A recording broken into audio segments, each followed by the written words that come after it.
오늘 예배에 참석하신 모든 분들을 환영합니다. 이 시간 주님의 은혜가 넘치는 귀한 시간 되시기를 바랍니다. 우리는 지금 부활절 이야기라는 설교 시리즈를 하고 있습니다. 우리는 이번 시리즈를 통해 부활절 때 일어난 사건들에 대해 생각해 보고 있습니다. 첫째 주에는 예수님을 판 가롯 유다의 이야기에 대해 생각해 보았습니다. 둘째 주에는 성찬식 이야기에 대해 생각해 보았습니다. 셋째 주에는 부활의 이야기에 대해 생각해 보았습니다. 그리고 오늘은 요한복음 20장에 기록된 도마의 이야기에 대해 생각해 보겠습니다. 예수님은 정말 부활하셨습니까? 성경은 예수님께서는 우리들의 죄를 위해 십자가에 달려 죽으시고 무덤에 묻히시고 3일 만에 부활하셨다고 말하고 있습니다. 그런데 우리는 이것이 사실인지 어떻게 알 수 있습니까? 예수님을 구세주로 믿지 않는 사람들도 성경을 믿지 않지만 부정하지 않는 사실들이 있습니다. 그것은 주 1세기 때 예수라는 사람이 있었다는 사실입니다. 성경 외에 다른 문서들에도 예수라는 사람이 있었다는 것을 우리가 찾을 수 있습니다. 그 예로 주후 93년에 유대인 역사학자 요세푸스는 예수라는 지혜로운 선생이 있었는데 그는 빌라도에 의해 십자가에 달려 사형을 당했다라고 기록했습니다. 그러므로 성경을 믿지 않는 사람들도 예수님이 역사적 인물이었다는 사실은 부정하지 않습니다. 그가 또 십자가에 달려 죽었다는 사실도 부정하지 않습니다. 또 그의 제자들이 그가 부활했다고 말했다고 하는 것도 부정하지 않습니다. 그런데 성경을 믿지 않는 사람들은 예수님의 제자들이 전한 예수님의 부활은 믿지 않습니다.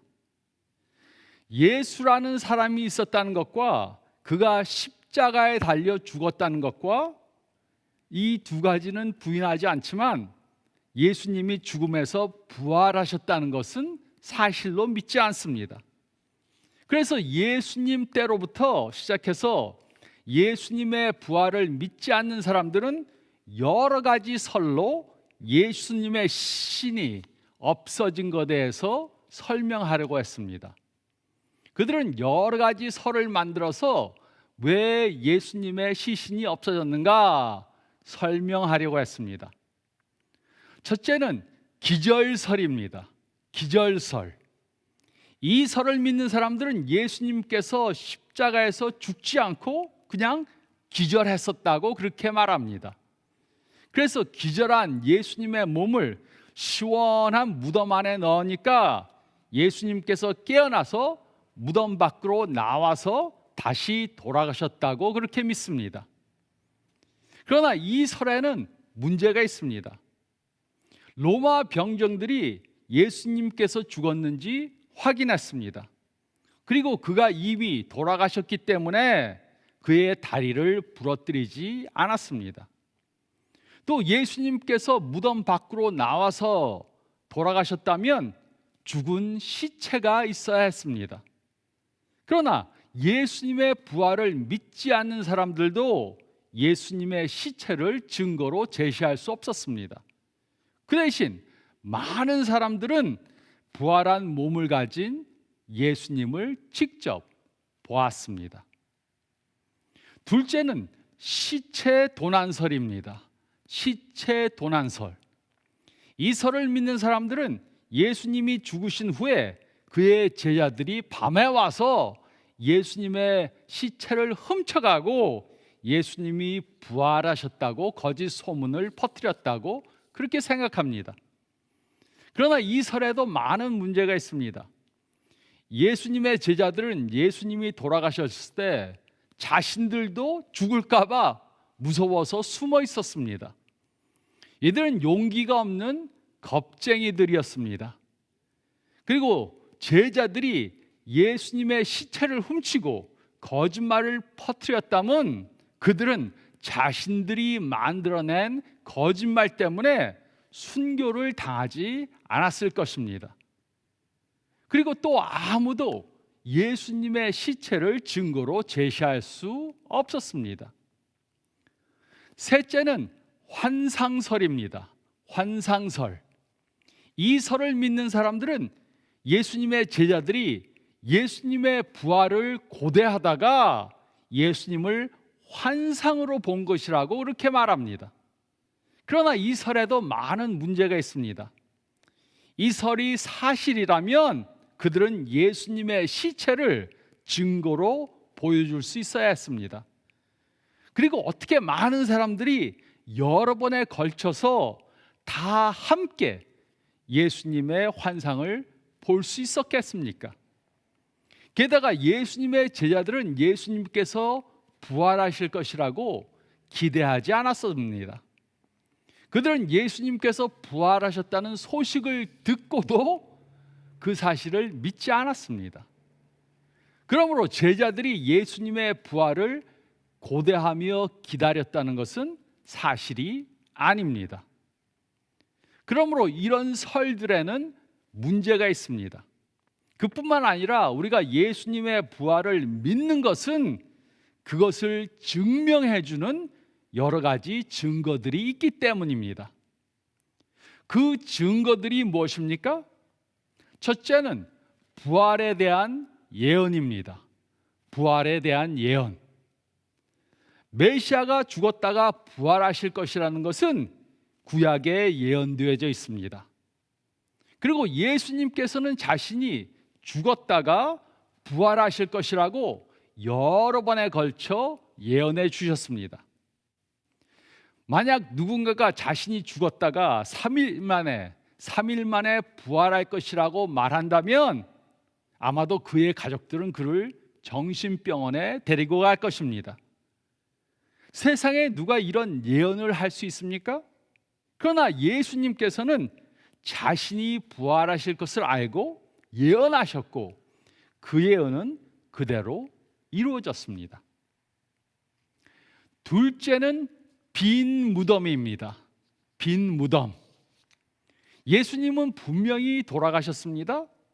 예수님이 십자가에 달려 있을 때 로마 병정들은 예수님의 죽임을 확인하려고 옆구리를 창으로 찔렀고 예수님의 몸에서는 피와 물이 흘러나왔습니다.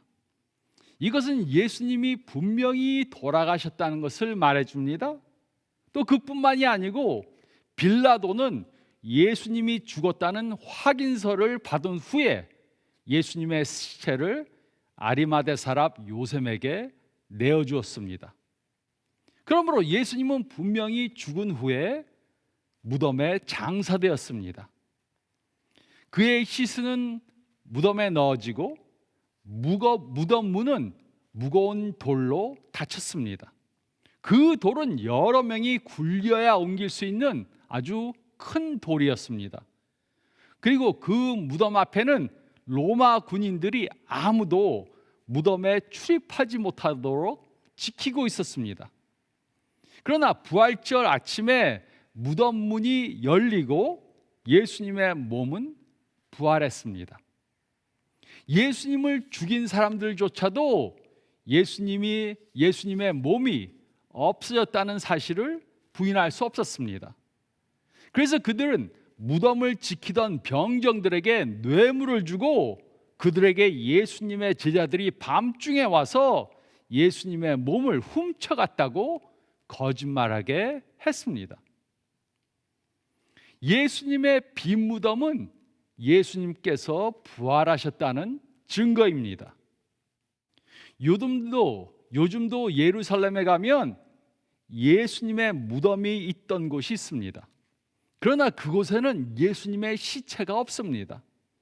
예수님의 시신은 그 무덤 안에 성금요일에서 부활절 아침까지 딱 3일만 있었습니다.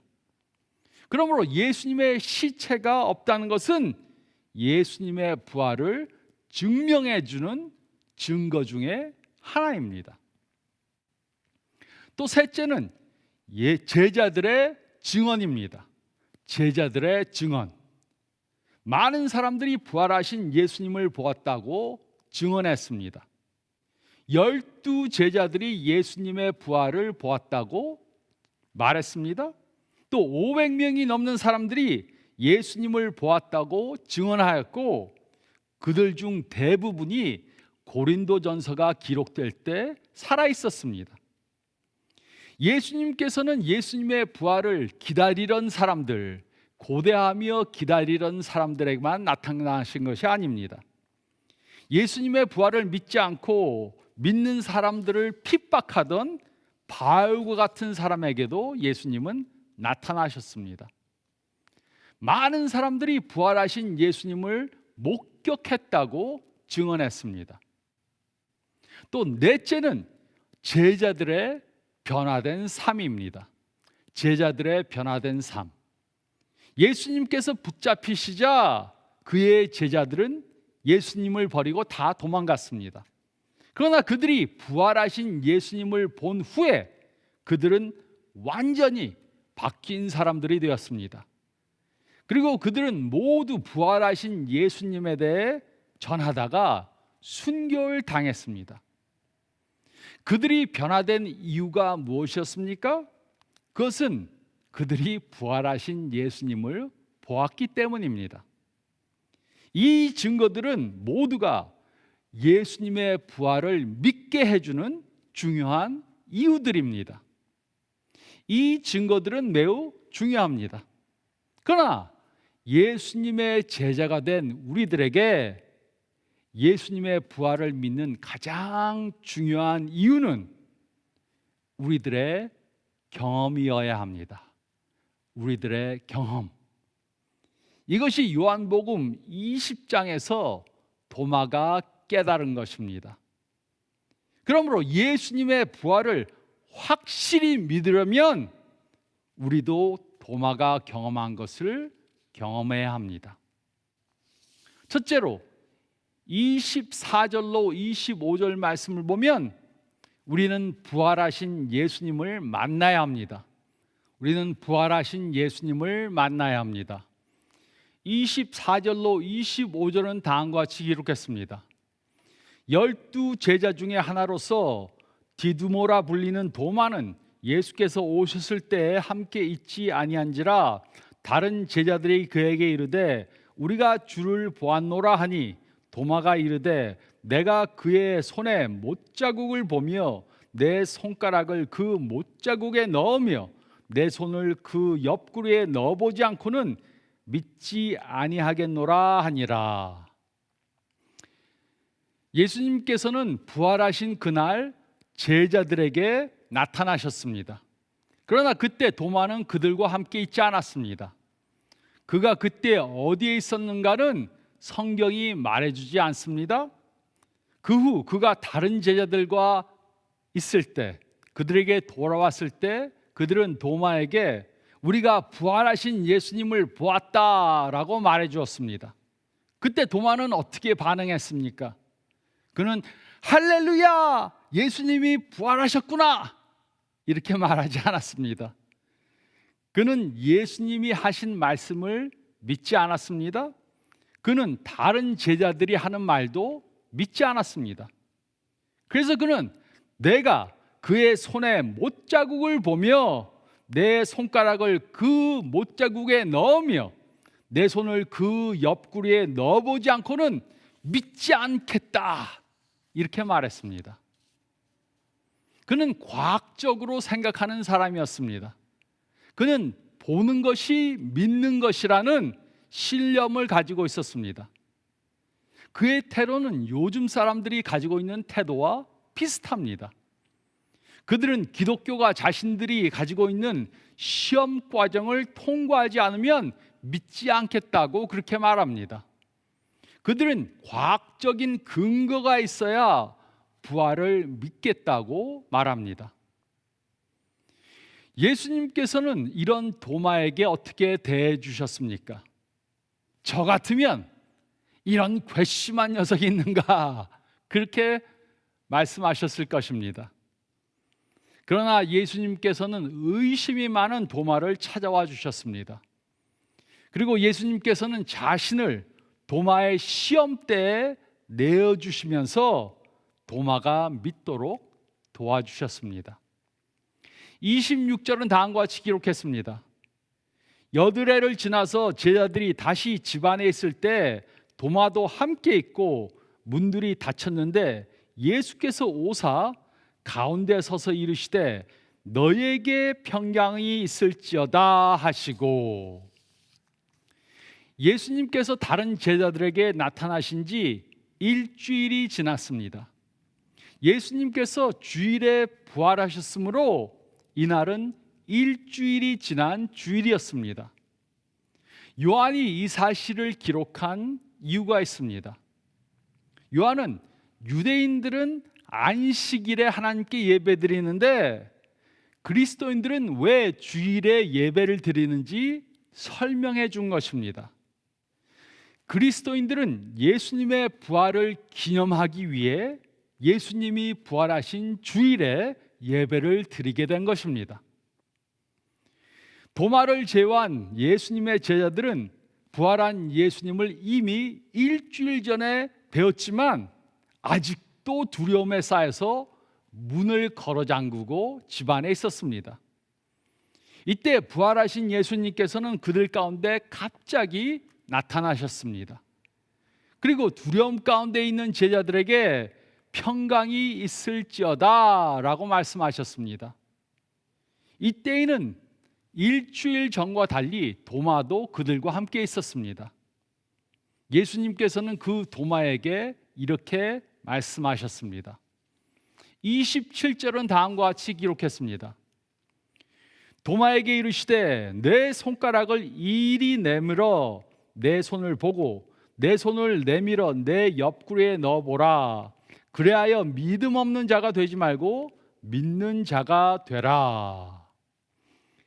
예수님께서는 도마가 증거를 확인해 보도록 그렇게 허락하셨습니다.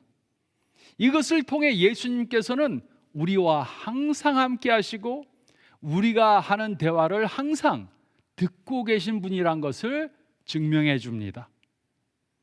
예수님께서는 도마에게 확인하고 싶은 것들을 다 확인해 보고 믿음이 없는 자가 되지 말고 믿는 자가 되라고 말씀해 주셨습니다. 이처럼 우리도 부활하신 예수님을 직접 만나봐야 합니다. 우리는 성경을 통해, 예배를 통해, 기도를 통해 예수님을 직접 만나봐야 합니다. 저는 이런 경험을 45년 전에 했습니다. 교회 건성으로 다니고 진정으로 예수님께 저의 삶을 헌신하지 않았습니다.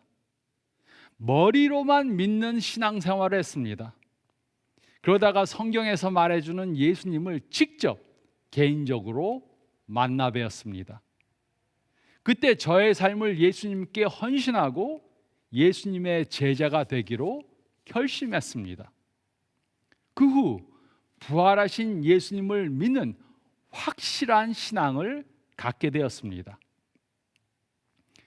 우리는 이렇게 부활하신 예수님을 직접 만나 뵈야 합니다. 우리는 부활하신 예수님을 개인적으로 경험해야 합니다. 머리로만 예수님께서 2000년 전에 부활했다고 그렇게 믿고 있으면 안 됩니다. 우리는 부활하신 예수님을 삶 가운데 직접 경험해 봐야 합니다.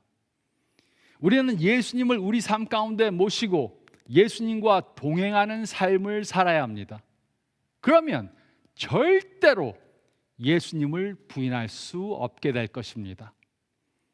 우리는 부활하신 예수님을 만나야 합니다. 우리는 부활하신 예수님을 만나야 합니다.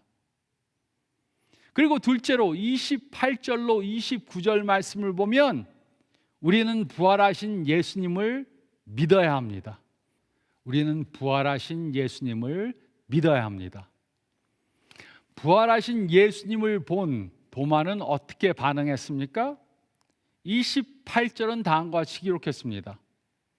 도마가 대답하여 이르되 나의 주님이시오 나의 하나님이시니다. 부활하신 예수님을 본 도마는 이제 더 이상 의심할 수 없었습니다. 부활하신 예수님을 본 도마는 예수님의 못자국과 창자국을 만져볼 필요가 없었습니다. 그 대신 그는 예수님을 나의 주님, 또 나의 하나님이라고 고백했습니다. 이 신앙 고백은 성경에 나오는 신앙 고백 중에 가장 간결하면서도 심오한 고백입니다. 도마는 예수님이 온 우주의 주관자이시며 온 세상을 창조하신 창조주 하나님이시라고 고백했습니다. 이처럼 우리도 예수님을 만나본 후에 예수님을 믿는 사람들이 되어야 합니다. 물론 우리는 도마가 예수님을 본 것 같이 예수님은 볼 수 없을 수 있습니다. 그래도 우리는 예수님을 믿어야 합니다. 그래서 29절은 다음과 같이 기록했습니다. 예수께서 이르시되 너는 나를 본고로 믿느냐?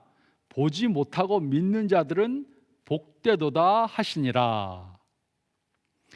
도마는 부활하신 예수님을 직접 눈으로 뵙고 예수님을 믿었습니다. 그러나 며칠 후면 예수님은 승천하시고 더 이상 이 세상에 계시지 않을 것이었습니다. 그러므로 예수님께서는 이 말씀을 통해 예수님의 부활하신 몸을 직접 눈으로 보지 않고 믿는 그러한 사람들이 생길 것을 예상하시고 그들을 축복해 주셨습니다. 그리고 부활하신 예수님을 직접 눈으로 보지 않고 믿는 우리들에게 이 축복을 주신 것입니다.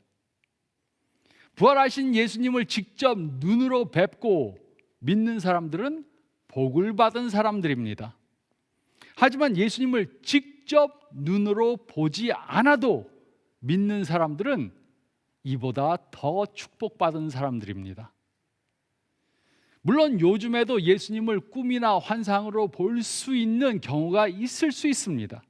하나님께서는 못하실 것이 없으십니다.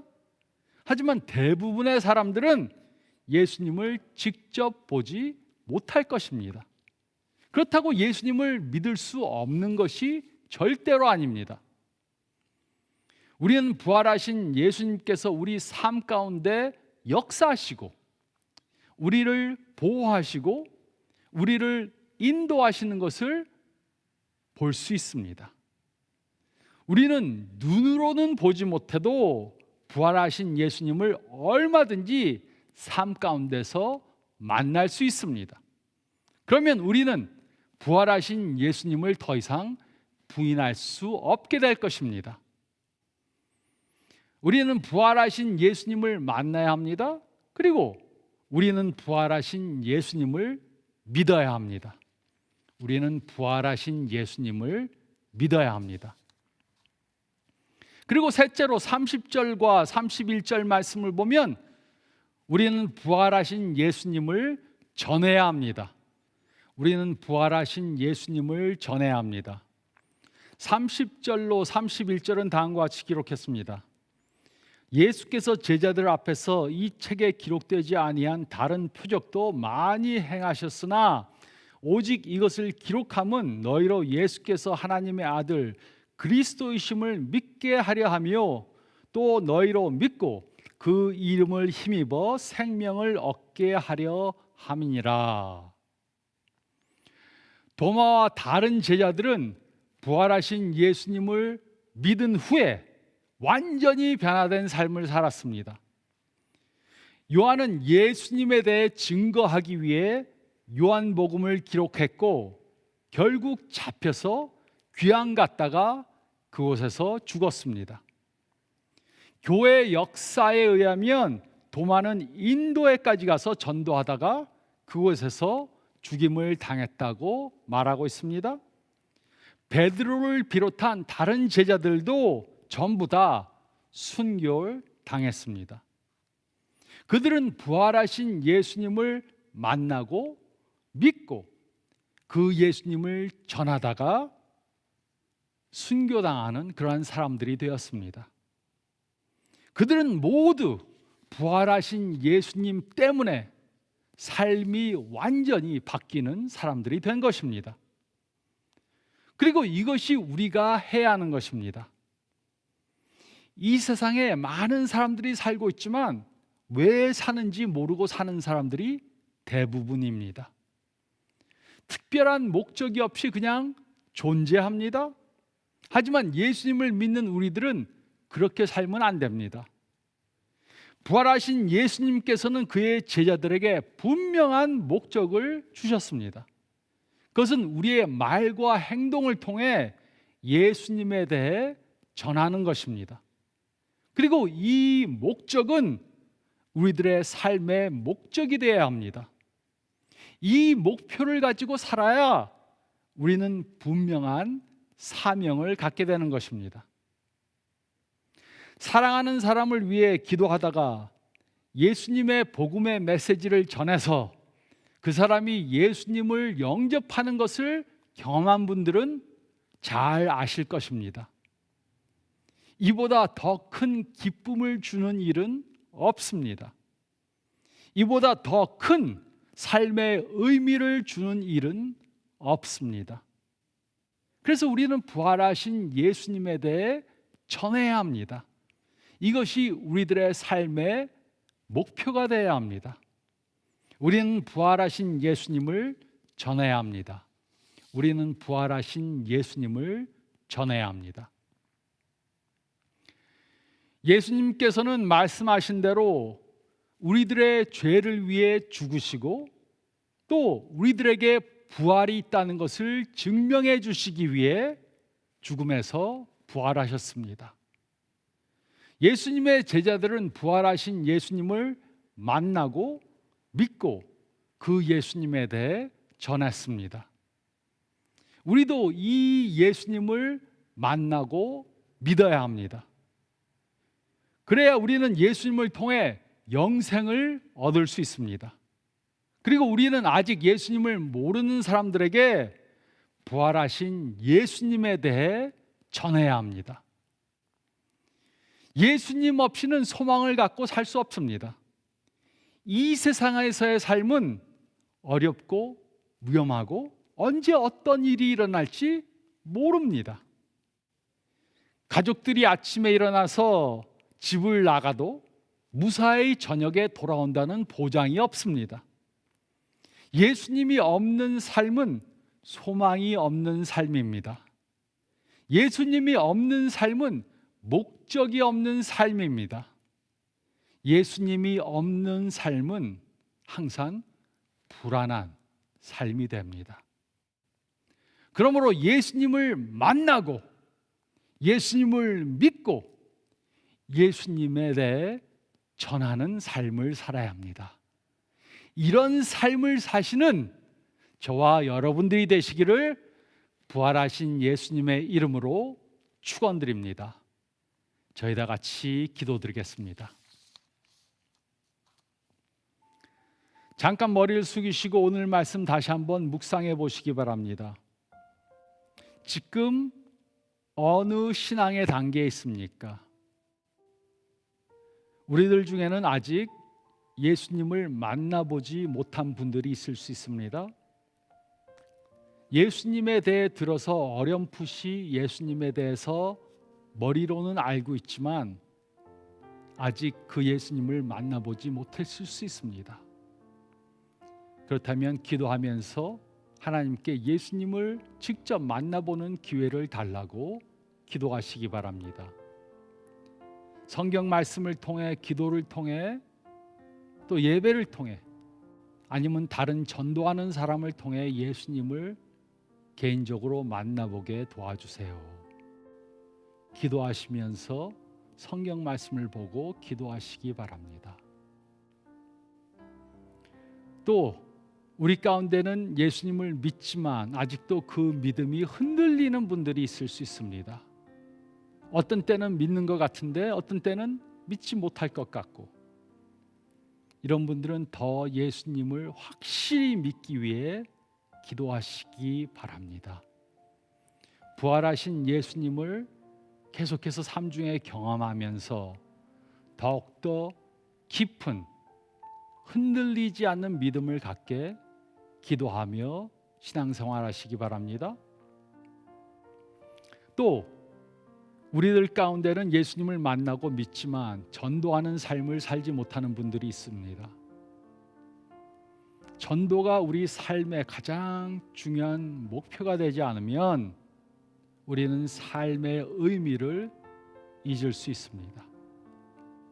특별히 이번 부활절 기간 동안에 주위에 아직 예수님을 모르는 사람들을 찾아가서 말과 행동으로 우리의 신앙을 전파하는 저희들이 되어야 합니다.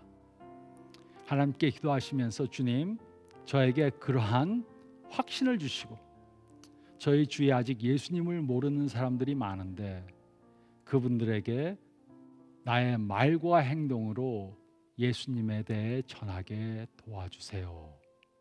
기도하면서 이번 부활절 기간 동안 그들에게 전도하시는 여러분들 되시기 바랍니다. 제가 기도하겠습니다. 주님 감사합니다. 오늘 말씀을 주심을 감사드립니다. 아직까지도 예수님을 직접 만나보지 못한 분들이 있으면 예수님을 만나볼 수 있는 기회를 허락해 주시옵소서. 그래서 믿고 이 세상 살아갈 수 있도록 도와주시고 영성의 소망을 갖게 주님 도와주시옵소서. 또 흔들리는 믿음 있는 분들 주님께서 삶을 통해 계속해서 예수님을 경험하게 도와주시고 그렇게 함으로 예수님을 분명히 믿는 그러한 신앙을 갖게 도와주시옵소서. 또 믿지만 나만 믿고 전도하지 않는 분들이 있으면 전도의 중요성을 다시 한번 깨닫고 이번 부활절 기간 동안 특별히 예수님을 모르는 분들에게 예수님을 전하는 저희들 되게 도와주시옵소서.